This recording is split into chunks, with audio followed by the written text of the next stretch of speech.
phong dê lăng ô đi bên chim đầu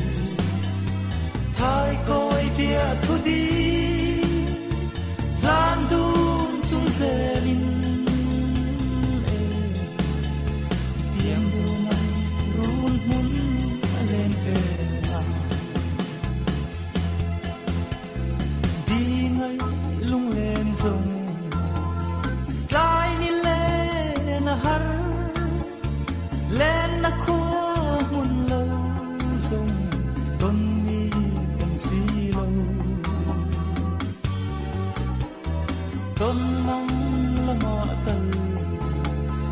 len dun se lang o ong ko har ka sui lung le hi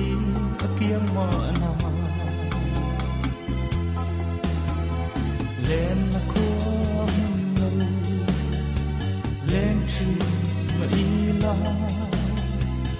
phong dê lăng ô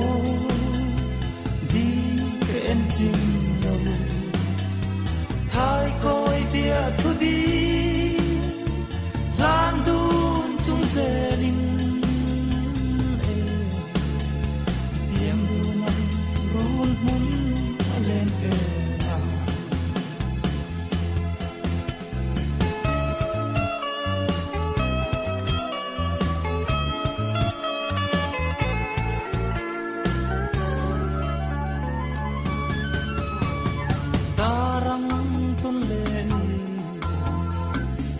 chuak le thuai se